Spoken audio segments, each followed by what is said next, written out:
Hello বন্ধুরা, আসসালামু আলাইকুম। কেমন আছো তোমরা? সবাই নিশ্চয়ই ভালো আছো। শোল মাছ দিয়ে লাউ রান্না কার কার পছন্দ? আমার তো ভীষণ পছন্দ শোল মাছ দিয়ে লাউ রান্না করলে।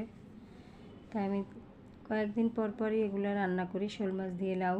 আর শোল মাছ খেলে নাকি গায়ে রক্ত কম থাকলে রক্ত হয়। এভাবে শোল মাছ দিয়ে লাউ রান্না করলে অনেক অনেক মজার হয়। তোমরা যারা না খেয়েছো অবশ্যই এভাবে রান্না করে খেয়ে দেখবে, ভালোই লাগে। আমি এখানে সব মশলা দিয়ে দিলাম। শোল মাছটা আগে একটু হালকা তেলে ভেজে নিছি, তারপরে সব মশলাগুলো এক এক করে সব দিয়ে দিছি। তারপরে এটাকে আমি ভালোভাবে কষাবো। কষানোর পরে কষানো হয়ে গেলে এখানে আমি লাউটা ঢেলে দেব। লাউ রান্না করলে পানি কম দিতে হয়। পানি না দিতে পারলে দেওয়াই উচিত না। ওই কষানোর ভিতরে যে পানিগুলো আসে ওটা দিয়ে লাউটা রান্না করলে লাউটা মজাটা বেশি হয়, লাউয়ের স্বাদটা বেশি আসে।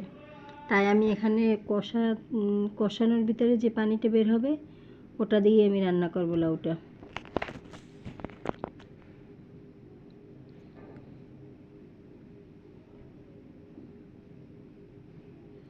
কষানোর ভিতরে আমার এই যে পানি বের হয়ে আসছে। শোল মাছ দিয়ে এভাবে লাউ রান্না করলে অনেক মজা লাগে, অনেক মজার হয়।